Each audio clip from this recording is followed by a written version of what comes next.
This is Reed Suitman with DecaturVote.com. This interview is being recorded, and you are.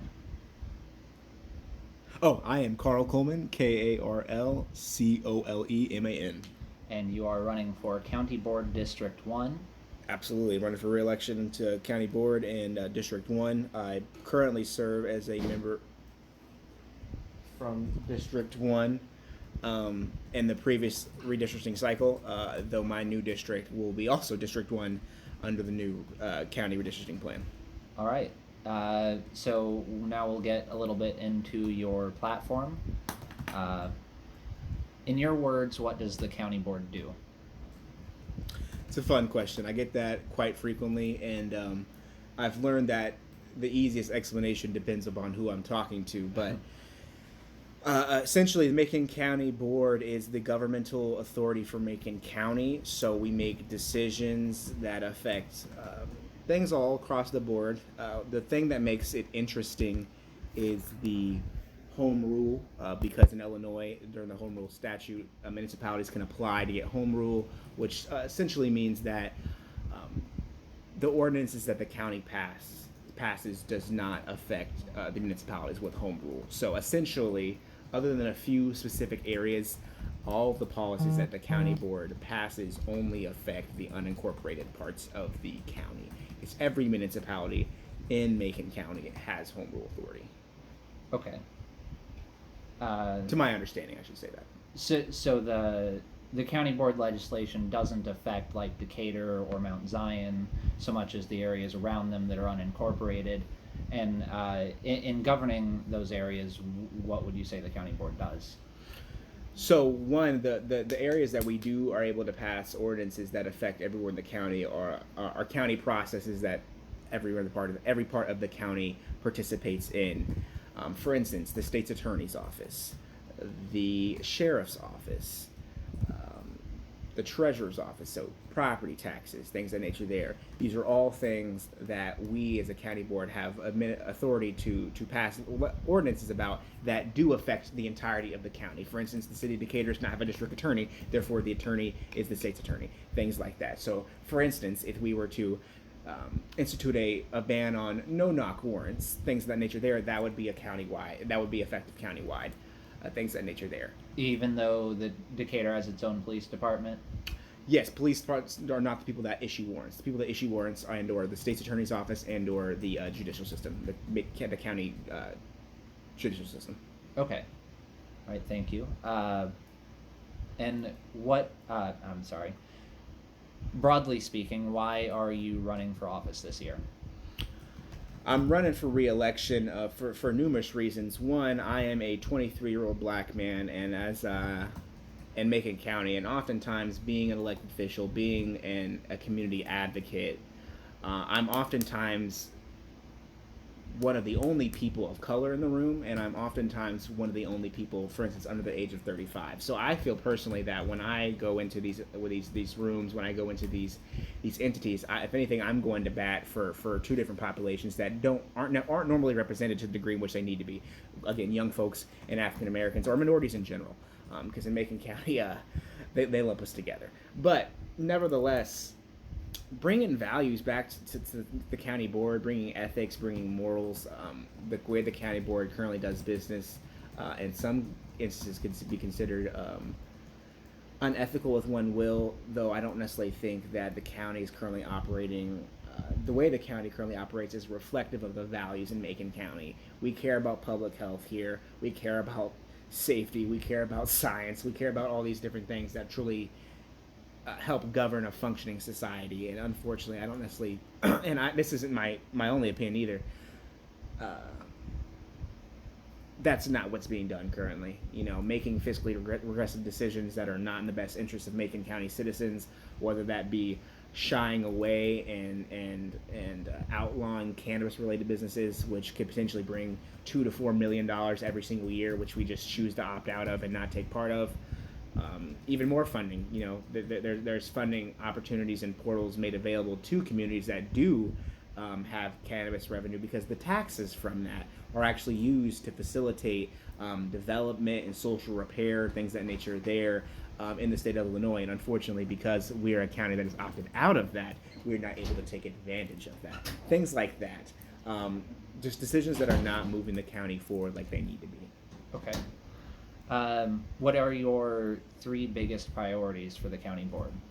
So when I ran the first time, my 3 biggest points, and I would say they're pretty similar and or the same, is that one, I really want to revitalize Macon County's business economy. You know, we have seen a reduction in gainful employment in Macon County when it comes to individuals outside of the service industry and outside of our 3 major corporate employers here in the city of Decatur. There's clearly not enough gainful employment opportunities to provide for citizens, and or 2, citizens are not getting the skills and the information necessary to meet that demand. So whether that's bringing more people in, more employers in, or whether that's bridging the gap between employers and potential employees, is the intention there. Absolutely. Okay. I didn't want to interrupt you. You were going to say something. I'm sorry. I was going to ask if you had more specifics, and then you said those specifics. Okay. About bringing in more employers and bridging the gap between but employees. But also in that, I guess I'll expand. But in industries that are growth related, and that ones that will prosper in the future, ones that are forward thinking when it comes to the green renewable energy future going forward here. Illinois, Central Illinois specifically, Macon County even more specifically, should be the heart and the home of the green renewable revolution going forward. Whether that means building solar panels, whether that means constructing EVs, whether that means finding other means of helping transition away from the non-renewable energy sources that we have been relying upon for so long, that are obviously destructing our environment while we're here. Macon County, as you hear all the time, is some of the most fertile farming soil in the nation. So we should be doing everything we can to protect that and not further degrade it. I appreciate the employers that we have here in the city of Decatur, but obviously I think everyone agrees that we could have a more holistic approach when it comes to mitigating pollution, mitigating different factors like that in the community. So, like I said, trying to bring gainful employment opportunities to the city of Decatur and growth industries that will make Macon County a nexus for growth and development, and just a place that people are paying attention to, that's thriving, things of that nature there. Obviously, Macon County, we've lost a considerable amount of population in the past 20, 30, 40 years, and that's had a dramatic effect on most things here, and that's attributable to a real collapse, if one will, of our middle class economy that Decatur was quintessential for. Was known for being quintessential for it for up until this point in time. I mean, Decatur, Macon County, was known as the blue collar labor hub in the state for quite some point in time, and we would love to be able to get back to that if we can, providing a truly sustainable middle class lifestyle for individuals to grow up in and take and flourish and move the ball forward in their own life, whatever arena that's in, but helping reinvest in Macon County, if one will. Okay, so one of your biggest priorities is revitalizing the Macon County business economy. 2 more points, which I realize may be a little redundant with all the other things you've said on this topic, but 2 other big priorities? Absolutely. So ensuring access to clean air and water for Macon County and other renewable energy solutions, but also other environmentally friendly policies. So for instance, in Macon County over these past couple of years, there was a composting and recycling center that was being considered. In fact, the land was donated by Howard Buffett for this purpose. And unfortunately, when the Democrats lost the majority on the county board a few years ago, all plans for that have been scrapped. And this would have been a great opportunity for Macon County, in that we all know sometimes it's hard to get rid of certain household items, and you have to wait for the 2 or 3 days a year that the city or the county provides the special pickup days. And having this asset of this recycling center and this composting center would have alleviated a lot of that headache, whether that's, big back TVs that you can't just throw out because it's a well, one would want to throw out anyway, but a hazardous to the environment, chemicals, things like that, sitting in areas that they're not supposed to be, providing the opportunity for people to get rid of that in a safe, sustainable manner, but also too offering a product for the county. So this was also going to be a composting center so that you could come and purchase locally and sustainably produced compost as well.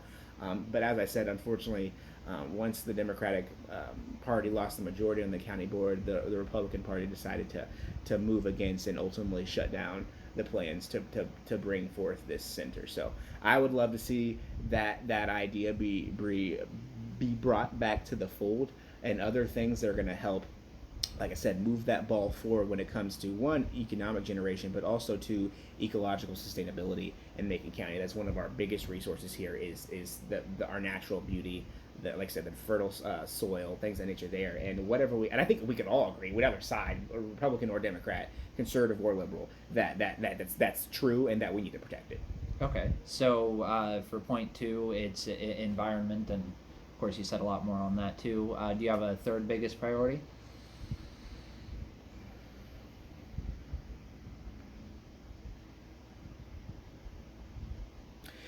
Yeah. So I, as a county board member, won't be able to do this alone. But one of the biggest issues that I've seen since my time on my time on the county board has been just getting the county up to speed or where it should be when it comes to county processes. That we just look to the west, we look to the east, whether that's Champaign, whether that's Springfield, whether that's Bloomington, other comparable communities.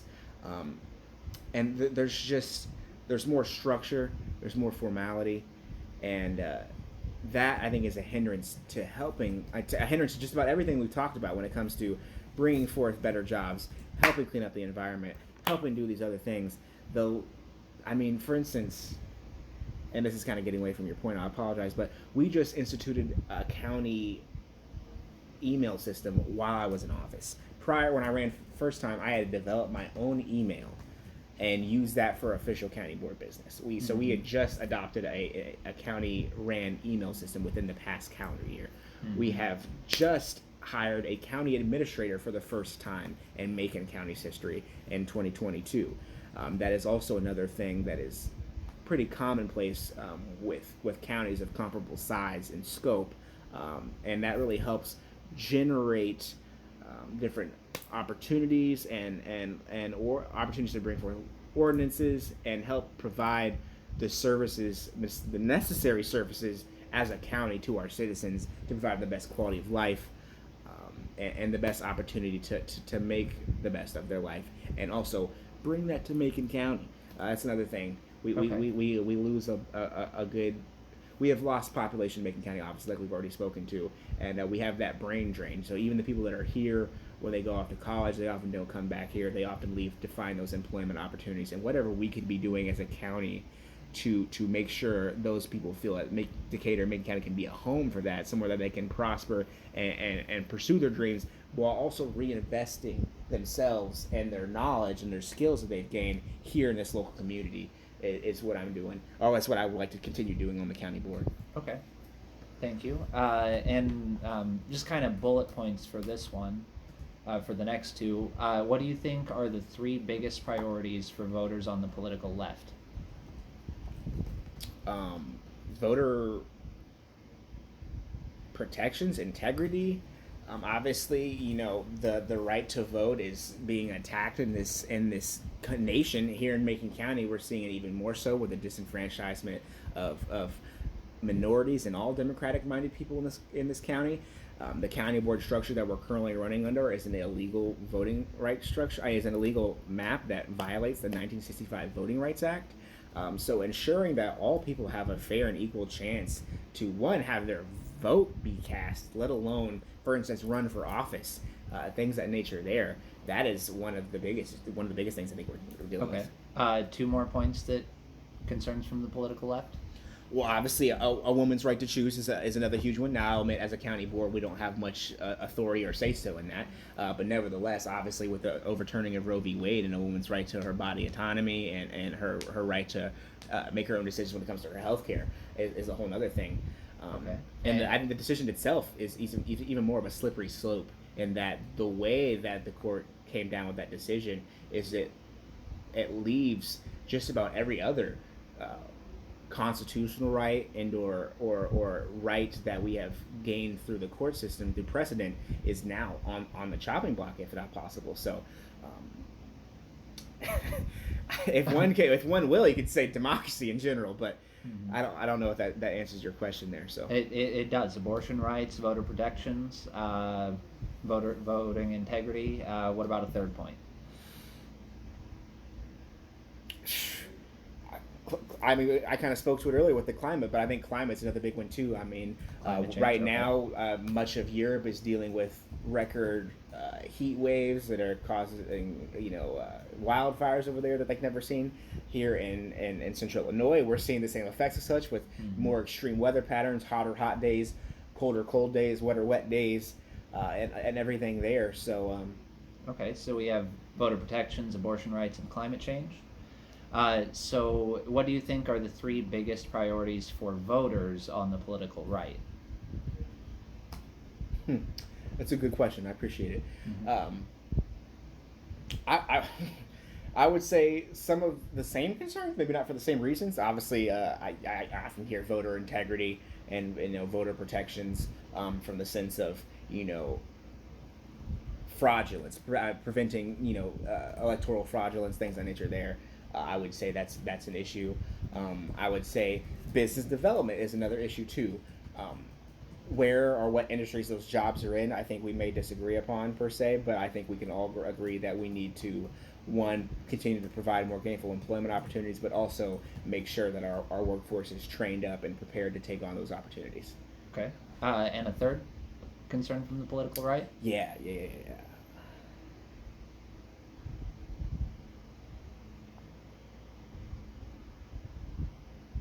Can we come back to that one so I can think about it a little bit? Sure, we can. Appreciate that. Thank you, man. Yeah, no problem. Um, Let me find my place. What policy proposals or legislation have you written or are planning to write? So unfortunately, being a minority on the county board, the current county board structure is 13-8 in favor of the Republicans. There hasn't been much appetite or room for legislation that obviously advocates for some of the concerns that I've been talking about.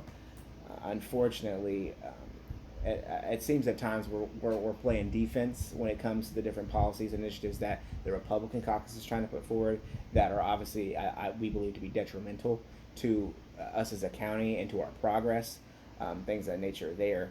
So Okay. remind me one more question so I can make sure I spoke to it fully. What policy proposals or legislation Okay, have you gotcha. written or are planning to write? So when I ran the first time, that was one of the things I had talked about, was potentially bringing forth an ordinance banning no-knock warrants, things of that nature there.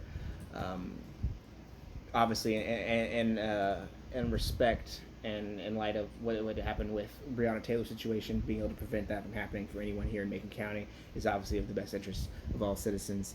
Um, and just working like I said, to bring more business opportunities here. That's not necessarily something that's done per se through the ordinance process, but that's another big thing here. We have to bring in more dollars to the city of Decatur so that disposable income levels rise, so that we can start really flourishing in certain aspects of the community that we haven't seen beforehand. So. Okay. What existing county board policies and legislation would you like to change or overturn? So, for instance, one would be the prohibition on cannabis-related businesses.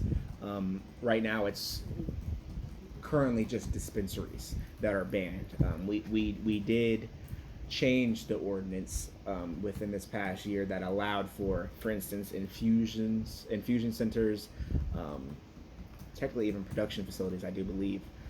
But we outlawed dispensaries, which obviously, for anyone that's familiar with the cannabis industry, or how I guess you could say the tax revenue from that is generated. Um, Okay, so you want to overturn the prohibition on cannabis dispensaries. Are there any other existing policies or county legislation you'd like to change or overturn?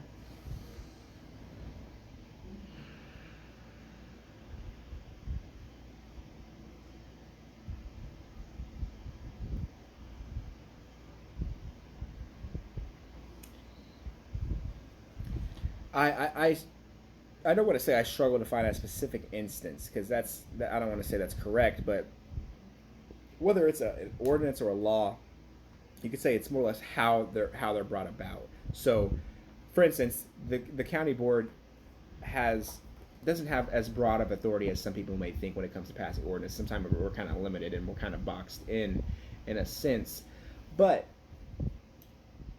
it's how we make the decisions that affect everyone, where it's seemingly made to the benefit and detriment of one population in the county as opposed to holistically for the benefit of everyone. Okay. So a couple of the ones that we've spoken about already, but really just bringing a true sense of fairness and equity to just all decisions and processes that we as a county board do, because I don't necessarily believe that's currently how we're being operated in. Okay. Is there anything else you would like to add regarding your political platform? I like I said, I'm just a young man trying to advocate for change and what's right in his community, and doing that or being a part of that is vital. So one, getting more young people involved in the process, being a recent college graduate, being a young man of the age that I am, bringing more young people involved to the fold that have not necessarily been as a part of the process, have not been courted to that process. That's an aspect of it too. Same thing for people of color that have not been brought into the process, into the fold to which they have needed in the past, even though they are the backbone of the Democratic Party, things of that nature there. Um, and just fighting for what's right in a sense. Like I said, the county board can be difficult to explain at times. Sometimes it's real nuanced. Sometimes it's real simple. But I just don't feel as if decisions at the county level are being made to the benefit of all citizens, as Okay. opposed to a select few. Okay. All right, thank you. Next on my list was questions about your political history and ambitions. But out of respect for your time, we're starting to run a little long. I'll skip to the more specific questions that some voters submitted. Okay, And sure. if we have time, we'll circle back to the political history and Sounds good. ambitions. Sounds good. All right. How will you protect voting rights? Working with the county clerk to make sure that everyone's vote is counted, everyone's registration is valid where it needs to be valid, and that individuals aren't wrongfully being purged from the voting rolls. Things of that nature there. When it comes to precinct consolidation, we've had precincts consolidated in this past election cycle. So making sure everyone has free and equitable access to that vote, whether that be requesting a ballot, whether that be your registration being valid, but two, on election day, what polling place you're going to, how long of a wait you have. Are those things equitable? Making sure we stay on our county clerk, who is the chief election authority in the county, to make sure, like I said, everyone has fair and equitable access to the ballot. Okay. Thank you. What are your budget goals? In relation to, The county budget. one of the county. Well, one, making sure, well, as they say all the time, budgets are a reflection of your values. So one, making sure our budgets reflect our values and where we want to be going as a county. So for instance, as I said, if we're worried about environmental issues, if we're worried about business development and gainful employment opportunities, we should be doing what we can do through a budgetary standpoint to put resources and dollars behind those issues, and putting dollars and resources in what's going to move the county forward from a strategic position. Yeah. Okay. What are your goals regarding taxes? Property taxes in Macon County are. You hear mixed things. Obviously, property tax values in Illinois are often Illinois in general are a point of contention that people believe property tax values are too high. Property taxes are too high. Not property tax values are too high, but and that's not necessarily the case that we have much in Macon County. In fact, I would think most people find our property taxes to be rather attainable. Um, things of that nature there. For instance, I just bought my first home here in this community within the past year and a half, and I believe my taxes to be rather reasonable in that sense there. But where we can provide relief for individuals that need so, I definitely would be in favor of that. Do you know any specific tax relief that might be needed? one. So for Macon County, we do have property taxes. So we're a taxing body in that sense. We do property taxes. Um, Most of the other taxes aren't levied by the county per se. So I would say the chief one, and that one that's most frank in people's minds, obviously having to go down to the county building to pay property taxes every year, is that property tax bill. So I think we do a rather decent job, but we could probably always do better. There's always room for improvement, especially when it comes to populations that don't necessarily have the same means as others. So whatever, especially what we're dealing with now, where we have an influx of funds from different COVID relief mitigations. That's something we should be looking at as a means of helping individuals, for instance, that are behind on property taxes and delinquent, get up to speed if all possible, and things of that nature there. So I would say a lot of the taxing is related to the treasurer's office, but nevertheless, we as the county board do play a role in that, and I commit to, as a county board member, doing what we can to making taxing more fair and equitable. Okay, thank you. How will you address crime? I think how you addressing crime is kind of a holistic approach, and I think we've kind of maybe spoken to some of that already per se. But crime is oftentimes, not always, but oftentimes a poverty-based behavior. You know what I mean? So if people have the legal means to sustain themselves in our economy, then people are going to seek to do so. So, like I said, going back to providing those equitable employment opportunities, it's really gainful that you can provide for yourself and your family, so you don't have to turn to these avenues that are illegal and that aren't benefit to our community per se. That working with the sheriff's department, if one will, to find means of bridging the divide between the community and law enforcement. Obviously, the sheriff's department is where we have authority as the county. Getting them out encouraging them to get out more amongst the community members and engaging with folks. Obviously, we all fear the unknown in a sense. Encouraging the sheriff's department to get more out in the community? Yeah, absolutely. Okay. Yes, indeed. I think we hear all the time, community policing is one thing there, and it's in the past we saw more interaction between law enforcement officials and the community. Whether that be getting out of the car and talking to folks just proactively, not even necessarily investigating things, but just getting to know the community in which you're policing. I think that goes a long way to help prevent crime in a sense, and that the more people know, the more people are involved, the less likely people are to make decisions that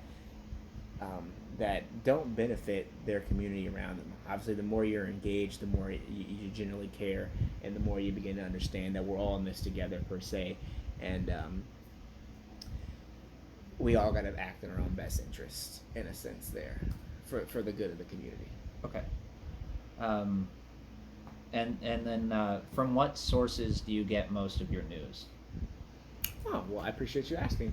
I did a lot of international news. I would say I watched a lot of BBC, a lot of internet-based news sites, whether they're major publications or not. But my television, I spent a lot of time watching BBC. I was a pretty avid consumer of the Black News Channel before it was unfortunately taken off air in the past couple of months, and I occasionally watch MSNBC as well. But I do read a good deal of articles from numerous sources. Like most people, I have the Apple News app, so I'm constantly getting notifications about different things going on. So I'm always curious to pop in about different issues, and then and then local journalism as well. Okay. Are there any news outlets from the political right that you that you consume to get a better understanding of the opposition's views? You could say I think a lot of people would consider The Hill to be more of a conservative outlet. I do tend to read a decent amount of The Hill, and sometimes you can say I get the inclination to maybe pop on Fox News to see how things are being reported from that end of the spectrum there. So occasionally, if anything, I like to get a better sense of Republican or conservative values by interacting with that community and those people on a local level to see what's truly on their minds here locally. Okay. Should I pause? Thank you for that. Let's see how we are on time. All right, so we are at 33 minutes now. Would you mind a couple more minutes to ask about your political history and political ambitions? Sure. Cool, thank you. Sorry that we're running a little bit long. Okay, so what elected offices have you held in the past? So, one, I was elected to the county board in 2020. I am a precinct committee person for the Democratic Party. I also serve as the vice president for the Board of Trustees, the Decatur Public Library Board of Trustees, though that is an appointed position, not a directly elected one. Okay. Do you plan to run for office again in the future? And what kind of offices? I would say more than likely, absolutely. And I get this question frequently, and I don't have a certain I don't have a certain outlook or a goal in mind when it comes to an office. It's about effectuating as much change as possible. So where that is where you'll find me. Okay. What other relevant experience do you have, such as political volunteering, serving on nonprofit boards, or secretarial work, or whatever? I've worked for numerous campaigns in the past. Sometimes I even forget which ones because it's been quite a few at this point in time. But I've worked for now Deputy Governor Menard, Sue Shear's campaigns, presidential campaigns. Loosely presidential campaigns. Okay. And local candidates as well. I helped run a couple of city council and county treasurer elections in previous cycles as well. So I would say that's I can keep going on the political piece, but that's about that part there. Okay. For non-for-profits, I currently serve as a secretary for the Southside Improvement Association. I like to consider myself to be an active volunteer in many other organizations, whether it's the NAACP. I've volunteered at the Good Samaritan Inn in the past. Things of that nature there. Yeah, I would say that's. I do a lot here and there, but when it comes formally my positions involved in the organizations, I would say that's about that. Okay, thank you. So that is all of my questions. Thank you, Karl, for your time. Do you have any questions or feedback for me? I appreciate you doing this. There aren't as many local journalists that pay attention to local politics or make as strong an effort as you have been. So I appreciate that nonetheless, whether that's going out to protest and covering that, whether that's getting information about local candidates. So I appreciate your journalism, and I appreciate your efforts. Awesome. Well, thank you for that, and well, that'll be it. Thank you. Awesome. Thank you.